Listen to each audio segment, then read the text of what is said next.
makes kind of an overwhelming case for why it's so important to spend your dollars in the early childhood segment. For each dollar invested, you're getting back somewhere between $7 and $12.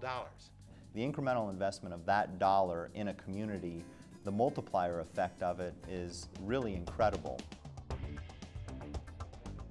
If a child is not motivated and stimulated to learn and engage early on in life, the more likely it is that when the child becomes an adult, it will fail in economic and social life.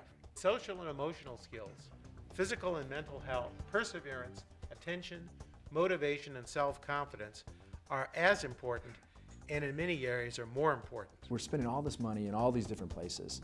Are we getting any real bang for our bucks? Ability gaps between the advantaged and the disadvantaged open up very early in the lives of children. And these gaps are there before kids even walk into the door of schools. We can't really expect schools to function very well if they're dealing with kids who have substantial reading, learning, and emotional disabilities. Those gaps at 3 years old, they just never close. And you think of all the money that we're spending to do all these programs throughout the high school years, the junior high years, the elementary years, and we're not closing gaps. There might not always be short-term results with 2 and 3-year-olds. The logic says we should invest more of our resources early on. Home visits seem to be very effective. They create a permanent change in the home environment. It's that you place the parents in a better position throughout the life of the child.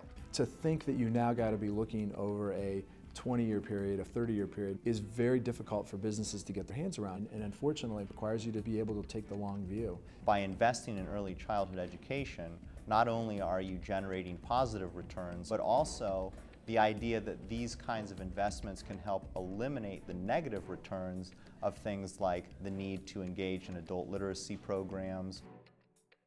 They promote equity in an intergenerational sense. They really reduce inequality and raise the possibilities for opportunity of children across the social and economic spectrum, and they have a high economic rate of return. Policy that we have, that we're talking about, it raises economic and social efficiency, but it also reduces inequality. Here you're pouring money in a very, very efficient thing called the young child. The biggest hurdle is going to end up being that everyone has an idea of what they're doing now. And if your company and your foundation is sponsoring and putting money into an organization, it's very difficult to pull that money from there to get it into the right spots. But this is just the beginning. It can't be the end of all of our efforts. It has to be the beginning of an effort to continue to try and improve what's going on in all the communities that have a stake in this.